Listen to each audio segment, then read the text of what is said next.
오늘은 성령의 바람, 권능의 시작. 한번 따라해보세요. 성령의 바람, 권능의 시작. 성령의 바람, 권능의 시작이에요. 19세기 일본의 유명한 기독교 사상가인 우츠무라 간조는 인간이 하나님에게 받을 수 있는 최고의 값진 선물은 무엇일까? 그것은 바로 성령이라 그랬어요. 이분이 성령의 가치를 안 거죠. 오늘 우리가 성령이 임하면 창조의 역사가 나타나고, 성령이 임하면 기도의 역사가 나타나고, 성령이 임하면 위로의 역사가 나타나고, 성령이 임하면 치유의 역사가 나타나고, 성령이 임하면 권능의 역사가 나타나요. 그러니까 여러분, 이 성령만큼 값진 선물이 어디 있겠어요? 올 한 해 이 성령의 선물이 여러분 가운데 나리워지는 축복이 있게 되기를 주님의 이름으로 간절히 축원드립니다. 사모하세요. 사모하는 자들에게 부어주신다 그랬어요. 구하는 자에게 부어주세요. 할렐루야. 오늘 성령의 바람, 권능의 시작, 우리에게 주신 이 첫 번째 말씀, 이 사도행전 1장 8절 말씀은 너무 유명하고 우리가 다 이미 익히 묵상하고 있는 놀라운 말씀이죠. 주님이 십자가에 달리시고 부활하신 이후에 40일간 지상에 거하시면서 마지막으로 제자들에게 승천하기 전에 주셨던 말씀이에요. 우리 이 말씀 다시 함께 묵상합니다. 사도행전 1장 8절 말씀 함께 읽습니다. 오직 성령이 너희에게 임하시면 너희가 권능을 받고 예루살렘과 온 유대와 사마리아 땅끝까지 이르러 내 증인이 되리라 하시니라. 아멘. 자, 이 말씀 보세요. 지금 제자들은 주님이 고난당하고 운명하신 이후에 두려움 가운데 휩싸였어요. 그리고 또 좌절과 절망이 있었겠죠. 주님을 따라 살아온 삶이 얼마나 허망했겠어요. 그래서 뿔뿔이 다 흩어지고 좌절과 낙심 속에서, 두려움 속에서, 불안과 공포 속에서, 그런데 부활하신 주님이 그들에게 나타나서 예루살렘을 떠나지 말라는 거예요. 박해의 현장이죠. 고난의 현장이에요. 죽음의 현장이에요. 절망의 현장이에요. 그런데 떠나지 말라는 거예요, 거기를. 왜냐하면 너희가 곧 때가 되면 성령을 받게 될 텐데, 성령을 받으면 너희가 권능을 얻고, 그리고 예루살렘과 온 유대와 사마리아 땅끝까지 이르러 내 증인이 될 거야. 아마 당시 제자들이 이게 지금 무슨 말씀이신가 이해가 되지 않았을 거예요. 그렇죠? 그런데 여러분, 실제로 이 놀라운 역사가 나타났습니다. 여러분, 주님께서 부활하신 이후에 마지막으로 하신 말씀도 결국 성령에 대한 얘기였어요. 그렇죠? 너희에게 필요한 건 다른 게 아니야. 지금 성령이 필요해. 할렐루야. 그래서 성령에 관한 말씀을 하신 거예요. 성령을 받으면 권능을 얻는다 그러는데, 이 권능이란 말은 헬라어로 두나미스예요. 따라서 두나미스. 두나미스라고 하는 말인데, 이 계속 두나미스 선교회라고 하는 두나미스 찬양단, 이런 이름이 있잖아요. 두나미스. 이게 권능, 능력, 힘이라고 하는 말인데, 18세기에 그 유명한 화학자 알프레드 노벨이 이렇게 폭발물을 발명하고는 그리고는 그 이름을 뭐로 지을까 고민하다가 바로 이 단어 두나미스에서 착안해가지고 다이나마이트를 만든 거예요. 그 이름을 다이나마이트라고 붙인 거예요. 왜냐하면 이 두나미스의 이 능력 파워가 엄청나기 때문에, 그래서 내가 발견한 이 폭발물은 다이나마이트단 말이야. 그래서 다이나마이트가 터지면 그 폭발력이 얼마나 커요? 엄청나죠? 이 다이나마이트라고 하는 이 단어가 두나미스에서 온 거예요. 그러니까 복음의 능력이라고 하는 것은요, 성령이 임하게 되면은요, 이거는 그냥 다이나마이트가 터지는 폭발력하고는 비교도 되지 않는 엄청난 능력을 갖는 거예요. 그러니까 여러분, 성령이 사도 바울에게 함께해서 사도 바울이 육의 사람으로 있다가 영의 사람으로 바뀌기 시작합니다. 그리고 그가 복음을 전하는데 그 철에 로마가 무너지잖아요, 복음에. 할렐루야. 그 누가 상상이나 했겠어요? 가장 나약하고 가장 보잘것없는 것처럼 보였지만은, 그러나 여러분, 성령이 임하면 복음의 능력이요, 두나미스, 어마어마한 폭발적인 능력을 가져오게 된다라고 하는 거예요. 여러분, 할 수 있습니다. 할렐루야. 그 어떤 장맥도, 그 어떤 제국도, 그 어떤 사람도요, 성령의 역사 가운데 복음이 전해지면요, 다 무너집니다. 다 무너지는. 이런 엄청난 역사가 나타나는 거예요. 저는 올 한 해 우리 갈릴리 교회도 이런 놀라운 역사가 나타나게 되기를 간절히 바랍니다. 근데 오늘 말씀을 자세히 잘 보세요. 잘 보니까, 자, 오직 너희가 성령을 받게 되면 권능을 얻고, 권능을 얻으면 예루살렘과 온 유다와 사마리아 땅 끝까지 이르러 내 무엇이 되리라? witness, 내 증인이 될 것이다. 그러니까 자, 성령을 받아서 우리가 이 두나미스, 권능을 얻게 되는데 그 권능은 어떤 권능인가라고 하는 거예요. 여기서의 이 권능은 다른 게 아니고요, 복음을 전하는 권능이에요. 할렐루야. 복음을 전하는 두나미스, 그 권능을 얻게 돼서 예루살렘과 온 유다와 사마리아 땅 끝까지 이르러 내 증인이 된다라고 하는 그런 얘기예요. 할렐루야. 근데 요즘 안타깝게도 한국 교회 강단에서 이제 이 전도에 대한 설교가 사라지고 있다는 거예요. 전도에 대한 설교가 왜 사라지냐면은 성도들이 전도에 대한 전자만 얘기해도요, 알레르기 반응을 보이고요, 은혜를 받지 못한다는 거예요. 어느 순간부터. 그래서 목사님들이 전도에 대한 설교를 하는 것을 대단히 꺼려한다는 거예요. 야, 이게 대체 무슨 얘기인가? 두나미스. 오직 성령을 받으면 너희가 권능을 얻고, 권능을 얻으면 예루살렘과 온 유다와 사마리아 땅 끝까지 이런 내 증인이 되는 역사들이 나타나는데, 그런데 이 증인에 대한 이야기들이 사라진다고 하는 얘기는 뭘까? 다른 말로 바꾸면은 권능을 잃어가고 있다는 거고, 이 두나미스가 사라지고 있어요. 왜 두나미스가 사라지는가? 성령이 촛대를 옮기고 있구나 라고 하는 그런 얘기예요.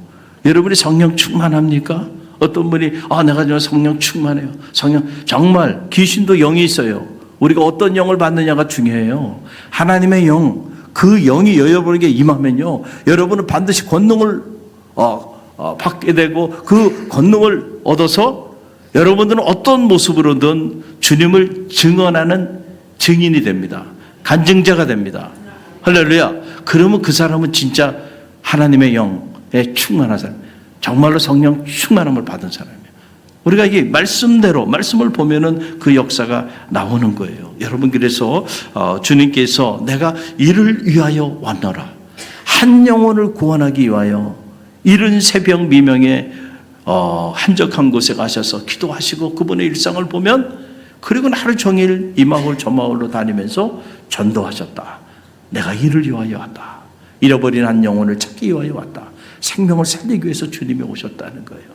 여러분, 절대로 우리가 어느 순간부터 주님의 제자의 길을 걸어가고 주님이 주신 은혜와 축복을 다 누리며 살면서 주님이 이 땅에 오신 목적을 잃어버리고 우리에게 주신 놀라운 사명들을 잃어버리고 살아간다고 한다면 정말 너무너무 안타까운 삶의 자리에 우리가 던져지게 되는 거예요. 그래서 주님께서 마태복음 10장 32절에서 33절에 이런 엄청난 말씀을 우리에게 주셨는데, 우리 함께 읽어봅니다. 누구든지 사람 앞에서 나를 시인하면 나도 하늘에 계신 내 아버지 앞에서 그를 시인할 것이요, 누구든지 사람 앞에서 나를 부인하면 나도 하늘에 계신 내 아버지 앞에서 그를 부인하리라. 아멘. 여러분 꼭 기억하세요. 누구든지 사람들 앞에서 나를 시인하면, 나를 시인한다는 게 뭐예요? 증인이 되는 거예요. 증인이 된다는 게 뭐예요? 나를 증거한다는 거 아닙니까? 자, 누구든지 사람들 앞에서 나를 시인하면 나도 하늘 아버지 앞에서 그를 시인할 거야. 그런데 사람들 앞에서 나를 부인하면 나도 하늘 아버지 앞에서 그를 부인할 거야. 여러분, 제자들이요, 변화되기 시작하니까 그들이 예수 그리스도를 부인하는 자들에서 이제는 어떤 사람들로 바뀌었어요? 신하는 사람들로 바뀌었어요. 오늘 우리가 어떤 삶을 살아가고 있는가? 여러분, 우리가 정확히 말씀에 근거해서 알아야 돼요. 요즘 이제 신앙생활을 처음으로 하기 시작하는 분들, 많은 분들이 마음의 위로와 평화를 위해서, 그러니까 뭔가 내가 혜택을 얻기 위해서 이렇게 신앙의 길을 시작하는 이들이 대부분이에요. 그러나 그 상태로 10년, 20년, 30년 그렇게 머물러 있으면 안 돼요. 이제 시작은 그렇게 했어. 그러나 사명을 깨닫게 되게 되기를 간절히 바랍니다. 그러면 이제는 내가 주님을 위하여 무엇을 할까를 깨닫고 결단하게 되는 거예요. 여러분, 자녀가 철이 없으면 부모에게 맨날 뭐 해달라고만 해요. 그런데 이 자녀가 이렇게 철이 들면요, 그때부터 달라집니다. 할렐루야. 제가 자랑 하나 할까요? 자랑하면 또 여러분도 상처받을 것 같기도 한데 이번에 우리 큰딸이 이렇게 왔다가 갔는데 저는 상처받았지만 저희 집사람은 아주 좋아하더라고요. 저도 모르게 이 블랙 카드를 엄마에게 딱 주고 갔어요.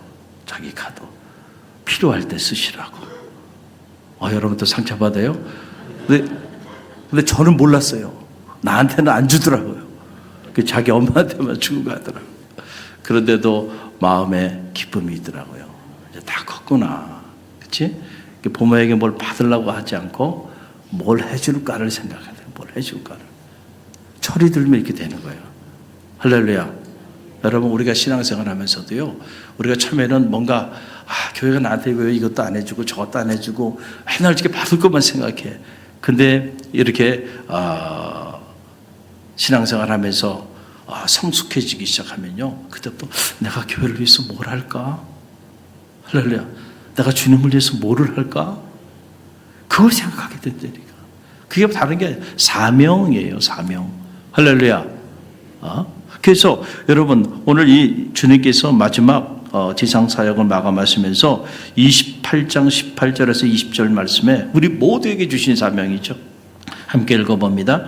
예수께서 나와 말씀하여 이르시되 하늘과 땅의 모든 권세를 내게 주셨으니 그러므로 너희는 가서 모든 민족을 제자로 삼아 아버지와 아들과 성령의 이름으로 세례를 베풀고 내가 너희에게 분부한 모든 것을 가르쳐 지키게 하라. 볼지어다 내가 세상 끝날까지 너희와 항상 함께 있으리라 하시니라. 아멘. 세상 끝날까지 내가 항상 너희와 함께 있을 것이다 라고 하는 약속을 주셨는데, 언제나 하나님의 말씀은 이중적 구조를 가지고 있다 그랬죠. 하나는 명령이고 하나는 약속이에요. 자, 명령은 뭐예요? 아버지와 아들과 성령의 이름으로 모든 민족을 제자 삼으라는 거예요. 내가 너에게 가르친 모든 것들을 가르쳐 지키게 하라는 거예요. 복음의 사명이죠. 그러면 하늘과 땅의 모든 권세를 가지고 있는 내가 세상 끝날까지 너와 함께 할 거예요. 저는 우리 갈릴리교회 성도들과 주님께서 세상 끝날까지 함께 하게 되기를 간절히 바랍니다. 그 축복을 여러분이 누리게 되기를 바랍니다. 그러기 위해서 여러분에게 주신 명령이 있죠. 그게 뭐예요? 아버지와 아들과 성령의 이름으로 세례를 주고 내가 내게 분부한 모든 것을 가르쳐 지키게 하라. 열방을 품고 여러분 복음을 전하는 그런 선교의 삶을 살아가면 세상 끝날까지 내가 너와 함께 하겠다는 이런 축복이에요. 여러분, 그리고 하나님이 가장 기뻐하는 일이 뭘까요? 역시 전도하는 일이에요. 그래서 고린도전서 1장 21절 말씀 보세요. 함께 읽어봅니다. 하나님의 지혜에 있어서는 이 세상의 지혜로 하나님을 알지 못하는 거로 하나님께서 전도에 미련한 것으로 믿는 자들을 구원하시기를 기뻐하느냐. 아멘. 전도에 뭐한 것으로요? 전도에 미련한 것으로. 할렐루야. 복음이요, 전도에 미련한 것으로 뿌려지고 전도에 미련한 것으로 영혼을 살리는 거예요. 이 일을 누가 기뻐하세요? 하나님이 기뻐하시는 일이에요. 여러분, 임마누엘 칸트는 인간이 세상을 살면서 가장 이룰 수 있는 최고의 덕은 뭘까? 그것은 하나님이 기쁘시게 하는 일. 그것은 칸트 철학의 근간을 이루는 핵심적인 메시지입니다. 저는 우리가 믿음의 길을 걸어가면서 하나님을 기쁘시게 해드리는 삶이 여러분의 삶이 되길 바랍니다. 그것은 생명을 살리는 일이에요. 복음을 전하는 일입니다. 만약에 우리가 이런 것들을 부담스러워하고 이런 말씀을 듣는 걸 부담스러워하고 이런 말씀을 들을 때 은혜를 받지 못하고 살아간다고 한다면 여러분 스스로가 하나님 앞에 참 근심이 되는 그런 하나님의 자녀의 삶을 살아갈 수밖에 없어요. 또 우리 교회가 통째로 우리에게 맡겨진 이 사명을 잃어버리고 이 전도의 사명을 잃어버리고 살아간다고 한다면 이 기쁨의 공동체가 될 수 없어요. 우리 갈릴리 교회를 통하여 이 지역이 변화되길 바랍니다. 아직도 주님의 사랑을 한 번도 경험하지 못하고 복음의 능력을 한 번도 체험하지 못하고 기도의 능력을 한 번도 체험하지 못하고 그 은혜를 한 번도 경험하지 못하고 살아가는 이들이 우리 주변에 여전히 우리 주변에 너무 많이 있어요. 여러분, 그들을 우리가 품어야 되고 그들에게 주의 사랑도 나누고 은혜도 나누고요. 이 아름다운 믿음의 공동체에 여러분 삶을 함께 쉐어링해야죠. 할렐루야. 그래서 최고의 사랑은요, 복음을 전하는 일입니다. 그래서 올 한 해 성령의 바람이 불어서 여러분이 권능을 얻고 두나미스, 여러분이 여러분의 삶의 자리 가운데 주님의 증인이 되는 역사가 나타나게 되기를 간절히 바랍니다. 그 다니엘서에 보게 되면 다니엘 12장 3절 말씀 함께 읽어봅니다. 많은 사람을 옳은 대로 돌아오게 하는 자는 하늘의 별과 같이 영원토록 빛나리라. 아멘. 그 주인공이 되시길 바랍니다. 많은 사람들을 여러분 주님께로 인도하는 자들은요, 하늘의 별과 같이 빛나게 해주시죠. 틀림없어요. 여러분 전도하다가 육체 질병도 치유받습니다. 아멘입니까? 전도하다가 여러분 기도 제목도 응답돼요. 전도하다가 주님도 만나고요. 전도하다가 더 성령 충만한 역사들이 나타나요. 언제나 그렇습니다. 우리가 주님이 기뻐하시는 일을 하다 보면 축복의 문이 열리는 거예요. 그런 사람을 하나님은 축복하시는 거예요. 그래서 우리 갈릴리 교회도 감사하게 갈릴리 교회는 전도가 살아있는 교회예요. 주중에도 이렇게 자발적으로 오셔서 복음을 전하는 이들이 매주일 이렇게 335 모여가지고 복음을 전하는 이들이 있고, 카페 선교를 통해서 또 복음을 전하고, 새벽에 새벽기도 끝나고 나가면서 전도지를 나눠주는 이들이 많이 있어요. 감사하죠. 할렐루야. 여러분, 이 복음을 전하는 이 일을 통하여 오늘도 하나님은 놀라운 역사를 이루어 주시는데, 우리가 더 강력하게 이 복음의 증인의 삶을 살기 위해서는요, 성령이 우리 안에 충만해야 돼. 할렐루야. 성령이 충만하면 두나미스, 권능을 얻어. 그 권능은 무엇을 위한 권능이에요? 예루살렘과 온 유대와 사마리아 땅끝까지 주님의 증인이 되는 그런 권능을 얻게 된다라고 하는 그런 사실입니다. 여러분, 그래서 실제로 사도행전에 보게 되면 이 권능을 얻은 사람들의 이야기가 사도행전의 이야기예요. 사도들이 뒤집어졌잖아요. 그래서 그들이 죽을 줄 모르고 예수 그리스도의 십자가와 부활의 역사를 선포하기 시작하니까 하루에 믿는 자의 숫자가 3,000이 더하게 되는 이런 엄청난 역사들이 막 나타나고, 그런데 보니까 사도들만 변화된 게 아니에요. 평신도 집사들도 바뀌었어요. 그래서 교회가 성장하니까 이제 집사님들을 세우게 되는데 7집사를 세워요. 그런데 7집사를 세울 때 그 조건을 보니까 이렇게 나와요. 성령과 지혜가 충만하여 칭찬받는 사람 7을 택하라. 그러니까 직분자를 세울 때 첫 번째 조건이 바로 뭐냐면 성령이에요. 성령과 지혜가 충만하여 주변 사람들에게 칭찬받는 사람, 그 사람 7을 택하라. 할렐루야. 여러분, 첫 번째 기준이에요. 무슨 세상적인 어떤 스펙이나 무슨 그 사람이 무슨 사회적으로 무슨 공부를 잘하는지 못하는지, 여러분 사실은 그거 별로 중요하지 않아요. 제가 이렇게 살아보니까 정말 중요한 건 우리가 성령의 사람이 되는 거야. 그러면 하나님은 우리를 통하여 놀라운 일을 행하십니다. 세상에 속지 마세요. 세상 사람들은 이런 스펙도 필요하고 저런 스펙도 필요하고, 그래서 그거 가지고 뭘 역사하는 것 같지만은 아니에요. 사람에게 잠깐 쓰임받을 수 있지만 하나님에게 쓰임받지 못하면 한순간에 폐기 처분되고요. 오늘날 세상을 보세요. 세상을 어지럽게 만들고 끔찍한 세상을 만들어가는 사람들이 다 나름대로 똑똑한 사람들이 세상을 이렇게 만들어가고 있잖아요. 여러분, 하나님의 사람, 성령의 사람은 세상을 이롭게 하는 거예요. 할렐루야. 한 번밖에 주어지지 않은 인생입니다. 이 짧은 인생을 어떻게 살 것인가? 여러분, 후회하지 않는 삶을 살아야 돼. 할렐루야. 우리가 한 번 더 살 수 있다고 한다면 한 번 막 살고 그 다음에 정신 차려서 살아야지. 그런데 한 번으로 끝나요. 더 이상 돌이킬 수 없어요. 그런데 여러분 뭐의 종로로 타며 살 거냔 말이죠. 이 사망의 종로로 타며 살지 말고요. 생명의 역사를 이루며 살아가게 되기를 주님의 이름으로 간절히 축원드립니다.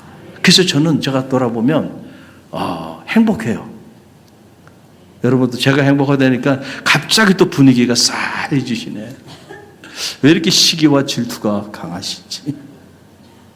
여러분은 불행해요? 예수 믿어서? 불행하십니까? 여러분이 예수 그리스도를 구주로 영접한 사실 자체가 불행해? 그래서 신앙생활 해온 삶 자체가 너무너무 불행하십니까? 아니죠. 행복하죠. 돌아보세요. 여러분이 예수 그리스도를 구주로 영접해서 지금까지 여러분에게 부어진 하나님의 은혜를 생각해 보세요. 받은 은혜를 생각해 보세요. 감사해요? 감사하지 않아요? 감사해요. 저도 너무너무 감사해요. 내가 그 10대에 아프지 않았다고 한다면 그때 아팠던 것이 축복인 거야. 그래서 그때 주님을 만나고 주의 길을 걸어온 것이, 그래서 신학자가 되게 하시고 목회자가 되게 하시고 지금도 꿈을 가지고 생명을 살리는 이런 삶을 살게 하시고, 아무리 생각해 봐도요 너무너무 감사해요. 할렐루야. 그런데 돌이켜보니까 제가 이 자리에 이렇게 자리할 수 있는 것도 누군가가 전도해서 가능한 거예요. 제가 초등학교 때 키 큰 전도사님 말 더럽게 제가 안 들었는데 그 전도사님이 나를 그렇게 그리고 만나기만 하면 교회 오라고 막 도망 다니기도 하고 그랬는데 말이죠. 그분이 그렇게 전도해서 제가 초등학교 때 이렇게 무슨 땡스기빙이나 이런 때 무슨 무슨 이벤트가 있을 때 그럴 때 교회에 이렇게 나가기 시작하다가 신앙에 귀하게 된 계기가 된 거예요. 여러분도 마찬가지일 거예요. 돌아보면 여러분이 이 자리에 계신 거는 누군가가 여러분을 전도했기 때문이죠. 그 사람이 여러분 전도한 거 여러분 원망스러워요? 너무 고맙죠. 근데 왜 여러분은 누군가를 전도하지 않아요? 왜 누군가에게 여러분은 전도를 하려고 생각을 하지 않고 살아가냔 말이에요. 할렐루야. 스테반 집사님이요, 성령이 충만해가지고 은혜를 받았는데 그가 성령 충만하게 되니까 그 밖의 상황 속에서도 이 스테반 집사님이 복음을 전하기 시작하는데 마지막 사람들에게 복음을 전하는 일 때문에 돌에 맞아 순교하시게 되는데, 그때 복음을 전할 때 그때 그 장면을 보니까 여러분 성경에 이렇게 기록하고 있어요. 사도행전 7장 54절로 55절 함께 읽어봅니다. 그들이 이 말을 듣고 마음에 찔려 그를 향하여 이를 갈거늘 스데반이 성령 충만하여 하늘을 우러러 주목하여 하나님의 영광과 및 예수께서 하나님 우편에 서신 것을 보고 아멘. 자, 스데반 집사님이 복음을 전해요. 죽을 줄도 모르고 당시 밖의 상황 속에서 그때 사람들이 마음에 찔림을 얻게 돼요. 복음은 능력이 있기 때문에, 그렇죠? 선포하면 역사가 나타나는 거예요. 그런데 마음에 찔림을 얻었으면 주님께로 나오면 좋은데 찔림을 얻고는 그러고는 오히려 마음에 부정적인 생각을 해. 저놈 자식 저거 우리가 저 죽여야 되겠다. 이런 마음을 가진 이들도 있었다는 거예요. 그래서 그들이 돌로 쳐 죽이게 되는데 그때 스테반 집사님이 보니까 성령 충만했다는 거예요. 할렐루야. 천사의 얼굴로요 마지막 순간 돌에 맞아 죽어가면서도요 하나님의 영이 충만했다. 그래서 이 초대교회 보면 초대교회 최초의 순교자는 사도도 아니고 최초의 순교자는 평신도 지도자 집사님이셨어요. 이 순교의 피가 기독교의 위대한 역사를 이루는 단초가 된 거예요. 할렐루야. 저 인천의 부평의 부강교회라고 하는 곳에 가면 그 부강교회 우리 선배 목사님이 사역하는데 그 교회 비전이 뭐냐면은 우리 교회에서 순교자를 배출하게 하소서. 아멘이 안 나오는군요. 순교자를 배출하게 하소서. 복음을 전하다가 순교하는 사람이 우리 교회에서 나오게 해 주시옵소서. 그게 그 교회 비전이고요, 모토예요. 대단하죠? 아주 파워풀하게 복음을 전하는 그런 교회인데 순교자가 나오게 해달라고 우리 교회에서. 이 스테반 집사 같은 순교자가 우리 교회에서 배출되게 해달라고 말이죠. 그 순교의 피가 여러분 위대한 생명의 역사들을 이루어 나갔잖아요. 할렐루야.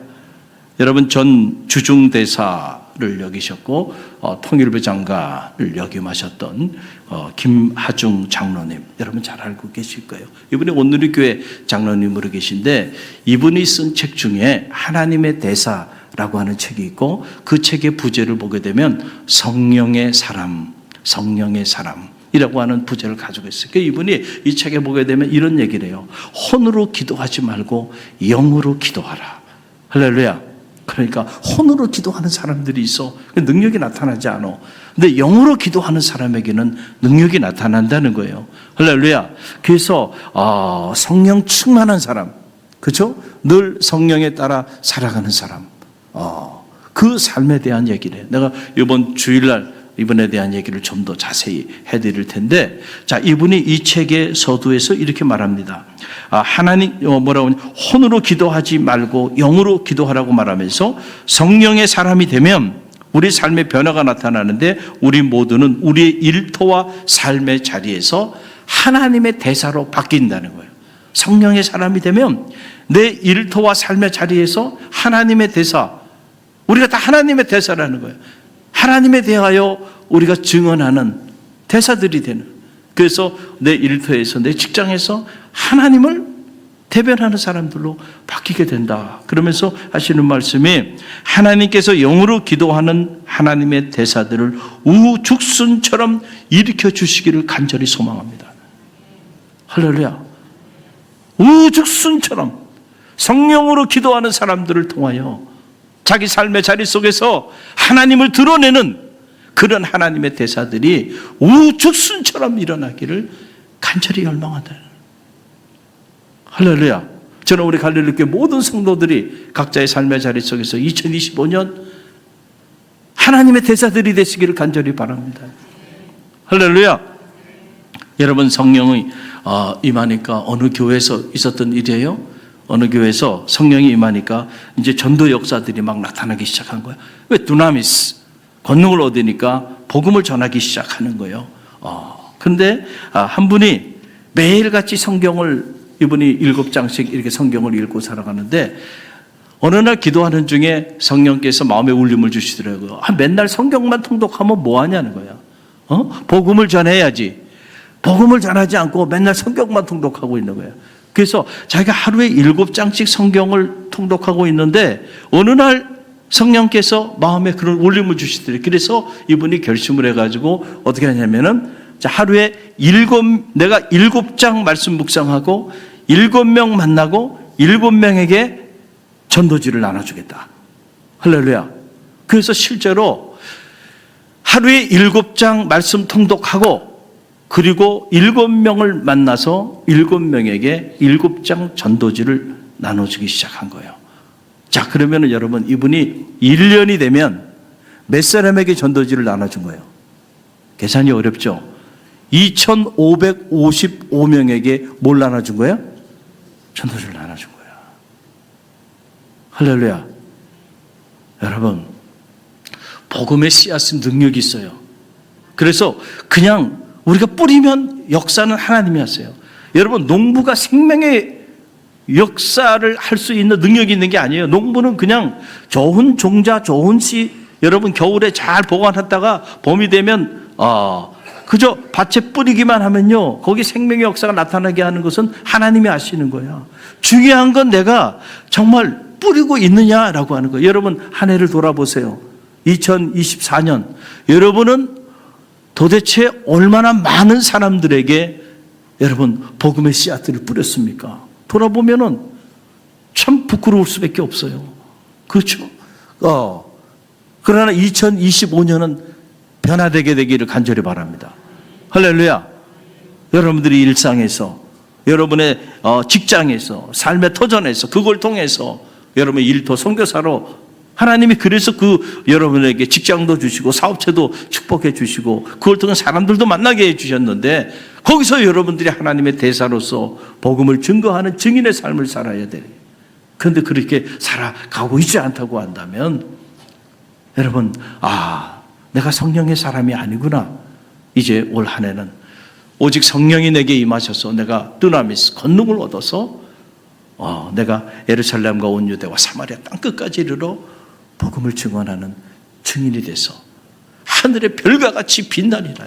그 가문을 축복하시고 그 인생을 축복하시고요, 생명을 살리는데 여러분 얼마나 하나님이 기뻐하시면서 그의 생을 축복하시겠어요. 할렐루야. 저는 그런 역사가 저와 여러분을 통하여 불릴 듯 일어나는 축복의 한 해가 되길 바라고, 우리 갈릴리 교회가 지역교회로 여기 존재하는 이유는, 존재의 이유는 다른 게 아니에요. 여러분 영혼을 구원하는 구원의 방주의 역할을 감당하도록 여기 있는 거고, 그리고 각 선교회를 조직한 이유는 선교를 위하여 있는 거예요.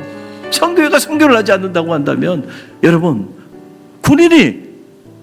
군인으로서 국방의 의무를 감당하지 않고 군인으로 살아가는 것과 똑같은 거예요. 오늘 우리에게 맡겨진 사명을 우리 갈릴리 교회가 잘 감당해서 많은 죽어가는 영혼들을 주님께로 인도하는 그러한 생명 공동체, 그런 교회가 되기를 주님의 이름으로 간절히 축원드립니다.